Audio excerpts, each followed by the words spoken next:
Many years ago, people talked about mighty woman of God called Catherine Kuhlman. कई साल पहले लोग जो है परमेश्वर की सामर्थी महिला कैथरीन कुलमन जी के बारे में बहुत चर्चा करते थे। A great woman of God. परमेश्वर की महान महिला। Even as she ministered, hundreds and thousands of people were brought into the kingdom of God. और जैसे उन्होंने प्रभु की सेवा टहल की है तो सैकड़ों हजारों लाखों की तादाद में लोग परमेश्वर के राज्य में आए। But what they did not know was this: लेकिन जो बात उन्हें नहीं पता थी वो ये है that Catherine Kuhlman's life was based on a principle called the law of trade-offs. Catherine Kullman ji की जिंदगी जो है एक सिद्धांत पर टिकी हुई थी, वह था त्यागना, यानी कुछ समर्पित करना उसके नियम पर। As a young woman, और जैसे कि नौजवान महिला के रूप she में fell in love with a man.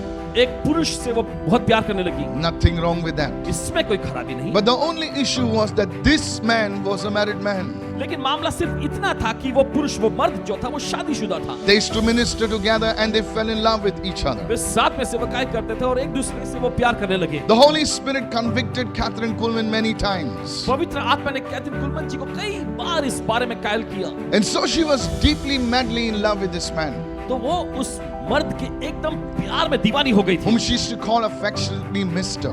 और उन्हें जो स्नेह के साथ मिस्टर नाम से भी संबोधित करती थी। I encourage you to read her autobiography.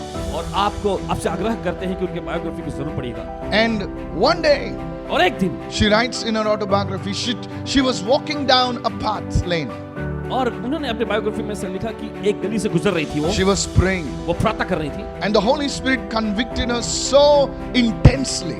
और फिर पवित्र आत्मा ने बड़ी तीव्रता से उन्हें कायल किया। And she writes in her book, और अपनी पुस्तक में वे लिखती that was the day Catherine Kuhlman died.